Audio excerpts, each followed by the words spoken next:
अस्सलाम वालेकुम दोस्तों। आज मैं पार्ट 2 के हवाले से हाजिर हूँ। जो हमने एक न्यू सीरीज़ स्टार्ट की है ब्लॉग बनाने की। कोऑर्डिनेटर के ज़रिए हम एक ब्लॉग बनाएंगे जिसमें हम बूटस्ट्रैप यूज़ कर रहे हैं, और ये हम बिल्कुल लो लेवल से हाई लेवल तक लेके जाएंगे इंशाल्लाह। और ये दूसरा हिस्सा है। तो इसमें अभी हम आपको ये सिखाएंगे कि जो है हम कोऑर्डिनेटर कैसे डाउनलोड करते हैं और उसे फिर किस तरह लोकल होस्ट में सेटिंग करके किस तरह यूज़ कर सकते हैं। इसका बहुत ही आसान तरीका है। आपने कोऑर्डिनेटर की वेबसाइट आपने ओपन करनी है, ठीक है। coordinator.com, ठीक है। coordinator.com आपने ओपन की, आपने डाउनलोड के टैब पे क्लिक करना है और यहाँ से आप जैसे कोऑर्डिनेटर 2.x मतलब कोऑर्डिनेटर 2 और कोऑर्डिनेटर 3, हम लेटेस्ट वर्जन डाउनलोड करते हैं कोऑर्डिनेटर 3। तो हम ये जो सेकंड नंबर पे बटन है डाउनलोड कोऑर्डिनेटर 3, हम ये डाउनलोड करते हैं, ठीक है। इसे डाउनलोड करने के बाद ये हमें एक ऑप्शन आता है IDM के थ्रू, कि IDM मेरे पास रजिस्टर है, इंस्टॉल भी है। इसको डाउनलोड करने के बाद इसे यहाँ से हम ओपन करते हैं। ओपन करने के बाद हम इसे क्लोज करते हैं कोऑर्डिनेटर, ठीक है। ये इसकी सारी फाइल हैं। कोऑर्डिनेटर का हमने फोल्डर ओपन किया जिप के अंदर, और इसमें ये सारी इनकी फाइल्स हैं कोऑर्डिनेटर की। ये सारी फाइल्स हमें अपने प्रोजेक्ट की डायरेक्टरी में पेस्ट करनी है, ठीक है। जैसे www का फोल्डर है, www के फोल्डर के बाद हमने एक अपना प्रोजेक्ट का फोल्डर बनाया ब्लॉग, और उस ब्लॉग में हमने ये सारी फाइल्स जितनी भी है ये हमने पेस्ट करनी है, ठीक है।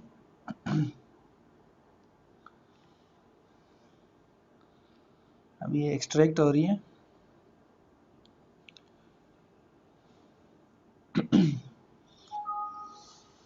अच्छा, ये एक्सट्रैक्ट हो गई है, और ये मुझे कह रहे हैं कि क्योंकि हमने ऑलरेडी एक इंडेक्स की फ़ाइल बनाई थी और इसमें भी एक index.php की फ़ाइल है, तो वो कह रहे हैं आपने रिस्टोर करना है या नहीं। तो हमने कहा नहीं भाई, आपने उसे मूव ना करें, उसे हम अलग से मूव कर लेंगे। हमने इसको पहले रिप्लेस करना है क्योंकि ये हमारी ऑलरेडी जो एक फ़ाइल बनी हुई थी, इसको हम बैकअप कर देते हैं, ठीक है।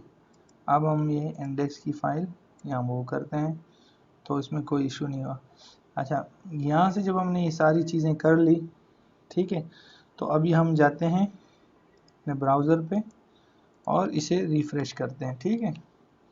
रिफ़्रेश किया तो ये हमें एक वेलकम मैसेज आया कि कोऑर्डिनेटर इंस्टॉल है सक्सेसफुली, अभी आप अपना काम कर सकते हैं, ठीक है। ये डिफ़ॉल्ट उनका एक टेम्पलेट है जो कि हमें शो हो रहा है। इसे रिमूव कैसे करते हैं और अपना टेम्पलेट हम किस तरह इंटीग्रेट करेंगे, वो सब इसी वीडियो में इंशाल्लाह मैं आपको बताऊंगा कि किस तरह करते हैं इसको, ठीक है। तो मैं जब यहाँ पे आया अपने नेटबीन में, तो आप यहाँ पे देखें कि सोर्स में जो है ये सारे फोल्डर्स अवेलेबल है, ठीक है। ये जो हमारा फोल्डर है बूटस्ट्रैप, जो कि यहाँ पे इसको हमने कट करना है। इसको हम कट करते हैं। कट करने के बाद हम यहाँ पे एक फोल्डर बनाते हैं एसेट्स के नाम से, ठीक है। क्योंकि हमारी HTML की फाइलें हैं और ये सारी फाइलें इसी फोल्डर में सेव होंगी। टेम्पलेट्स की फ़ाइल, डिज़ाइनिंग मतलब CSS, jQuery की फ़ाइलें, लाइब्रेरी, सब इस जो मतलब jQuery की लाइब्रेरी, वो सब इसमें हम स्टोर करेंगे। जैसे कि बूटस्ट्रैप है तो बूटस्ट्रैप को हमने इसमें स्टोर कर दिया, ठीक है। अब हम आते हैं, ये हमारा जो है कोऑर्डिनेटर का मतलब जिसमें हमें काम करना है। हमें ना सिस्टम को देखना है, यूज़र गाइड है, अगर आपने यूज़र गाइड रीड करनी है तो आप यहाँ से रीड करें। मुझे रीड करने की ज़रूरत नहीं है, मैं इसे यहाँ से डिलीट कर देता हूँ, ठीक है। बाकी ये कंपोज़र अगर आप यूज़ करते हैं तो ये उसकी फाइलें हैं सारी, ठीक है। ये भी हमारी काम की नहीं है, अगर आप कंपोज़र से काम कर रहे हैं तो आपको ये चाहिए होगी, वरना इसकी कोई ज़रूरत नहीं है, ठीक है। असल फाइलें जो है वो है इंडेक्स की फ़ाइल है, ठीक है। इसमें एक और फाइल हम बनाएंगे .htaccess की फ़ाइल जो होती है वो हम बनाएंगे, जो कि सारी URL रीराइटिंग जो होती है, रीराइटिंग उसके लिए काम आती है, ठीक है। बाकी परमिशंस वगैरह देनी है किसी डायरेक्टरी को तो उसके लिए हम उसमें कोडिंग करते हैं। फ़िलहाल उसकी ज़रूरत नहीं है, वो हम बाद में देखेंगे। अभी हमारे जो काम का फोल्डर है वो है एप्लीकेशन। अब एप्लीकेशन के फोल्डर में जब हम क्लिक करते हैं तो ये सारी फाइल्स और फोल्डर है जिसमें हमें अपना काम करना है, ठीक है। कॉन्फ़िगरेशन का फोल्डर है, इसमें हमें सारी कॉन्फ़िगरेशन करनी होती है, वन टाइम कॉन्फ़िगरेशन होती है, ठीक है, वो हमें इसमें करनी होती है। कंट्रोलर्स है, इसमें हम अपने कंट्रोल्स बनाते हैं, जिसमें बिजनेस लॉजिक मतलब हम लिखते हैं कि आया यूज़र को कौन सी चीज़ दिखानी है या नहीं दिखानी है, यूज़र से कौन सी इनपुट लेनी है और फिर उसके अगेंस्ट हमें क्या मतलब आउटपुट जनरेट करना है, वो सारी चीज़ें यहाँ पे होती है, ठीक है। मतलब व्यू से यहाँ पे रिक्वेस्ट आती है, वो रिक्वेस्ट जाती है मॉडल में और मॉडल से वापस कंट्रोलर और कंट्रोलर से व्यू में दोबारा जाती है, ठीक है। तो ये इसका एक पूरा वर्क फ्लो है। इसी तरह मॉडल्स का फोल्डर है, इसमें हम सारे मॉडल्स बनाएंगे, डेटाबेस की बिजनेस लॉजिक सारी यहाँ पे लगेंगी, क्यूरीज वगैरह, डेटाबेस से डेटा फेच करना, डिलीट करना, अपडेट करना, ये सारी चीज़ें यहाँ पे होंगी। और व्यूज़ में हमारी सारी टेम्पलेटिंग होगी एक किस्म की, जो हम HTML में फॉर्म्स वगैरह बनाते हैं, जो लेआउट बनाते हैं, वो सारी चीज़ हम व्यू में इसको देखेंगे, ठीक है।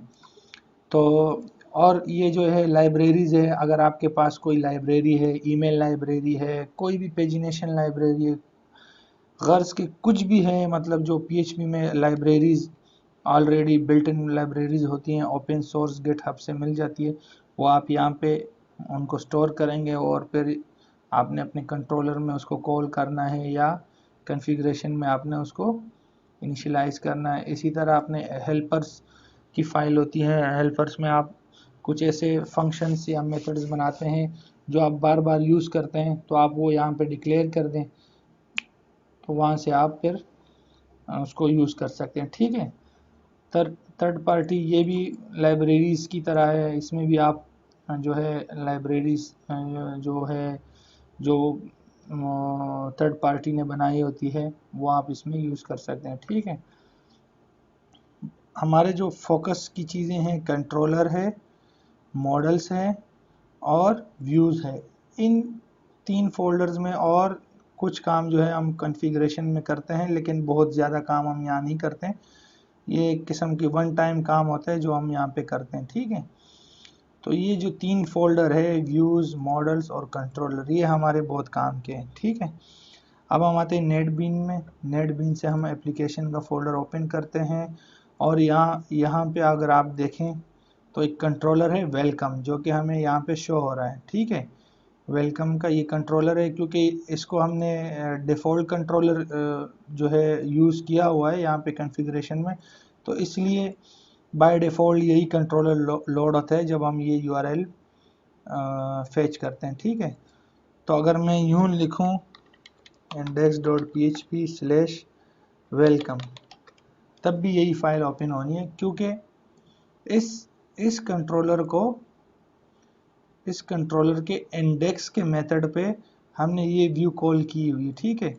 तो इसलिए हमें वो इंडेक्स का मेथड लिखने की ज़रूरत नहीं, वरना हम लिख भी सकते हैं, लिखेंगे तो वही लोड होगा। तो इंडेक्स क्योंकि ऑटोमेटिकली लोड होता है, तो इसलिए हमें यहाँ इंडेक्स लिखने की ज़रूरत नहीं होती है। बाकी ये कंट्रोलर का नाम है हमारे, ठीक है। और जो मैंने यहाँ पे लिखा है, ये कंट्रोलर के अंदर जो मेथड होता है वो नाम होता है, ठीक है। ये इसका एक चेन है, URL चेन है। ये जो है ये भी मैं बाद में आपको सिखाऊंगा कि ये हम किस तरह रिमूव करते हैं, इसके लिए कौन सा कोड हम यूज़ करते हैं htaccess की फ़ाइल में, जिसे फिर हम इसके बगैर भी अगर यूँ लिखेंगे तो ये काम करेगा, लेकिन अभी काम नहीं कर रहा है, क्योंकि हमने उसकी जो रूल्स हैं index.php को रिमूव करने के जो रूल्स हैं htaccess में वो डिक्लेयर नहीं किए, इसलिए ये भी एरर दे रहा है। लेकिन जब हम उसको डिक्लेयर करेंगे तो फिर ये एरर नहीं आएगा, और हम इसके अलावा भी हम इस यूआरएल को चला सकते हैं। ठीक है, तो ये है हमारा कंट्रोलर। अब हम देखते हैं कि ये कंट्रोलर बाय डिफ़ॉल्ट सेट कैसे हुआ है। ठीक है, क्योंकि देखें जब ये डिफ़ॉल्ट पे हमारे पास बहुत सारे कंट्रोलर हो सकते हैं। हमारे पास कंट्रोलर हो सकता है यूज़र्स का, हमारे पास कंट्रोलर हो सकता है ब्लॉग्स का, ठीक है, कॉन्टैक्ट अस का, मुख्तलिफ कंट्रोलर हमारे पास हो सकते हैं, कैटेगरीज के हो सकते हैं, लेकिन वो यहाँ पे लोड नहीं होंगे क्योंकि वेलकम का कंट्रोलर लोड होगा, तो हम उसको फिर बाद में देख सकते हैं। तो अभी हम आइए देखते हैं, सॉरी मुझे पॉज करना पड़ा, मैंने रिज्यूम किया है रिकॉर्डिंग। तो अभी हम देखते हैं कि क्योंकि जब बहुत सारे कंट्रोलर होंगे तो उन कंट्रोलर्स में जिस कंट्रोलर को हमने डिफ़ॉल्ट में सेट किया होगा कि ये बाय डिफ़ॉल्ट लोड होना है जब भी कोई हमारे मेन वेबसाइट्स या राउट जो डायरेक्टरी है उसको एक्सेस करने की कोशिश करें, तो वो कंट्रोलर आपने लोड करवाना है। ठीक है, तो उसके लिए हम यहाँ पे आते हैं, कॉन्फ़िग में आके इसमें हम आते हैं ऑटो लोड। ऑटो लोड में जब हम आते हैं,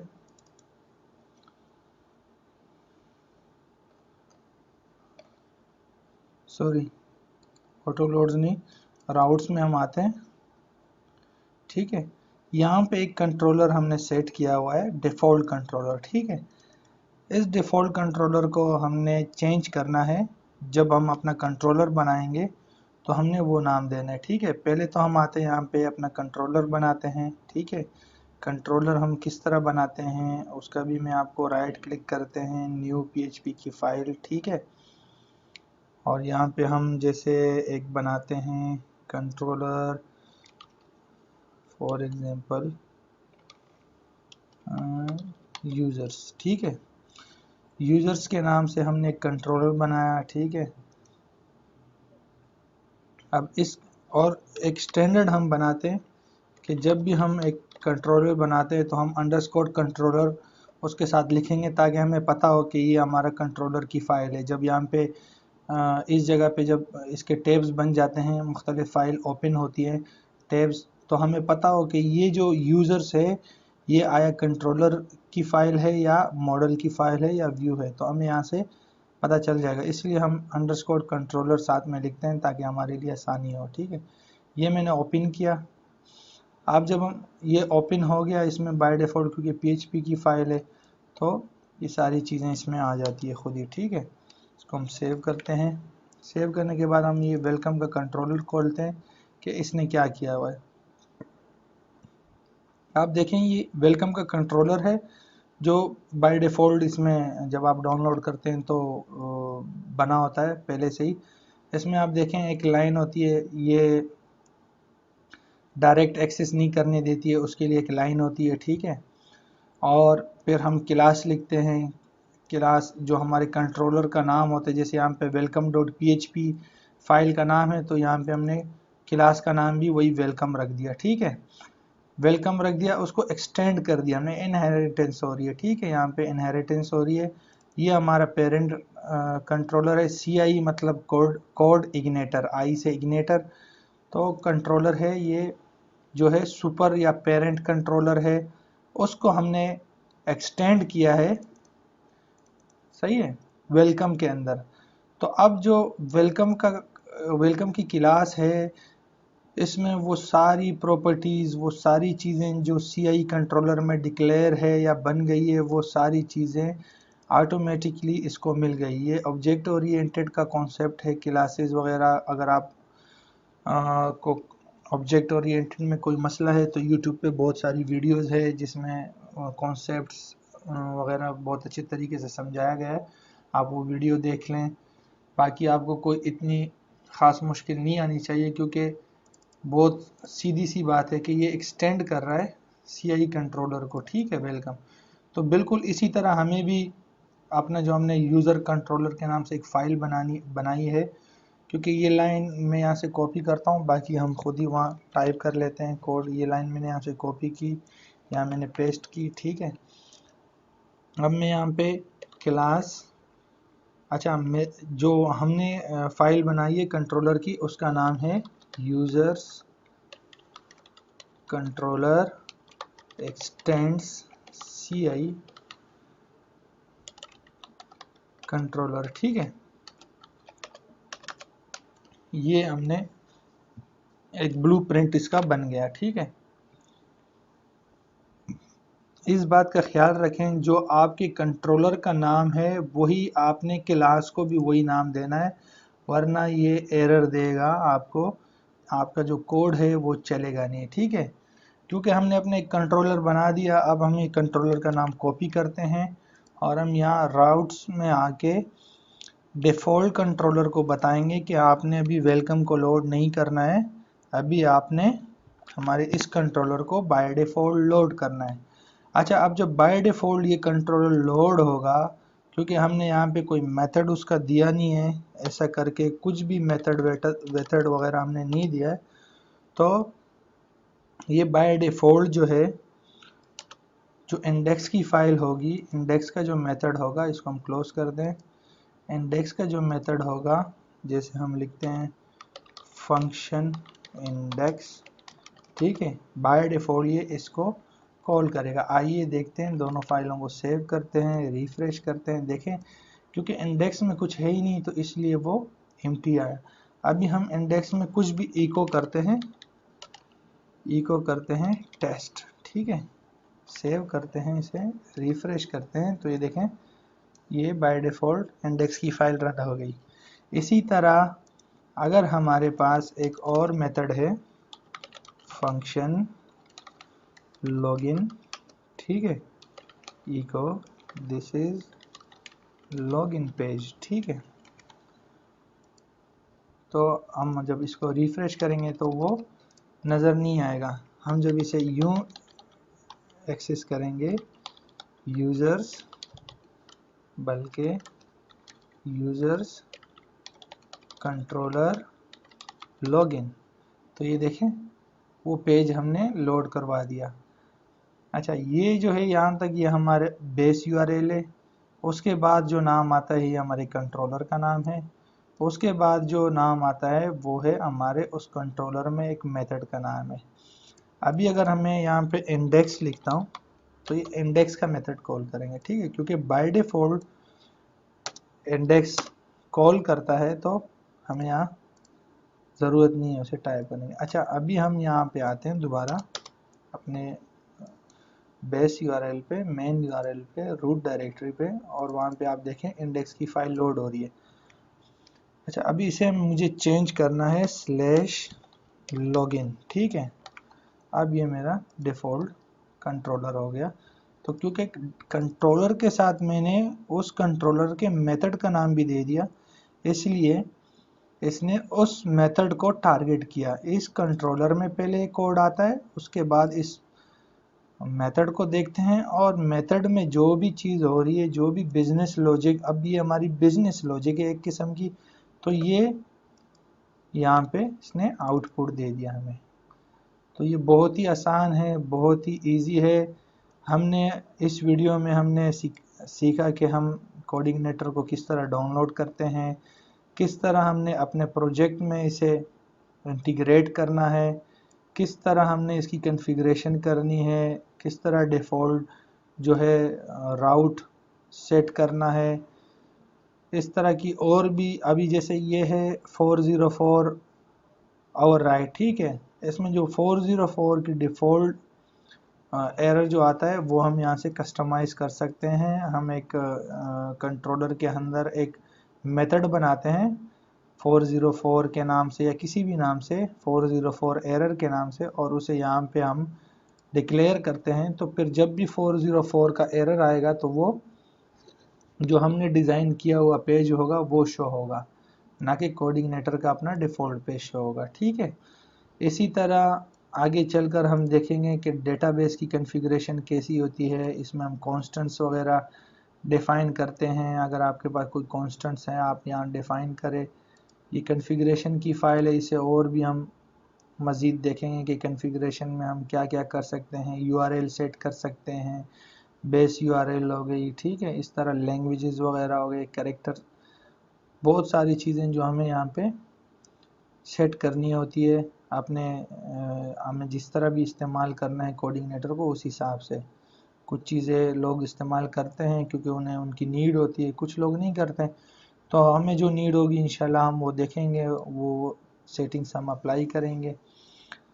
राउट्स में हम यूआरएल वगैरह भी सेट करते हैं, वो भी हम दिखाएंगे, जिसे हम कहते हैं कि pretty URLs, nice SEO friendly, search engine optimisation के लिए यूज़ करते हैं, जो सर्च इंजन आसानी से उनको इंडेक्स करता है, सर्च इंजन फ्रेंडली होती है। तो वो चीज़ें हम देखेंगे, ठीक है। तो इंशाल्लाह उम्मीद करता हूँ कि आपको ये वीडियो बहुत पसंद आई होगी और अपने दोस्तों से इसको शेयर कीजिएगा, सब्सक्राइब भी करें, लाइक भी करें, कमेंट भी करें अगर कोई सवाल है। इंशाल्लाह ये चैनल नया है और आहिस्ता आहिस्ता इसमें यूज़र्स आएंगे और बहुत काम की कमेंट्स भी आएंगी। कुछ ऐसे कमेंट्स होंगे जो आप लोगों को क्लियर नहीं होंगे, उनके मैं कोशिश करूँगा कि रिप्लाई दूँ आप लोगों को और इनसे आपको फ़ायदा होगा। इंशाल्लाह आप मेरे से कांटेक्ट भी कर सकते हैं ईमेल के थ्रू भी। मेरी ईमेल आईडी है, यहीं पे मैं लिखता हूँ आप लोगों के लिए, me@tairafridi.com, और स्काइप आईडी जो है मेरी, ठीक है, आफरीदी1। आप चाहे ईमेल करें, चाहे मुझसे स्काइप पे रब्ता करें, अपने मसले बताएं। अगर कोई आपको मसला है और इंशाल्लाह मैं कोशिश करूँगा कि मैं आपको उसका सलूशन भी बताऊँ, ठीक। उम्मीद करता हूँ आप सब इन्हें शेयर करेंगे और राब्ते में रहेंगे। अल्लाह हाफ़िज़।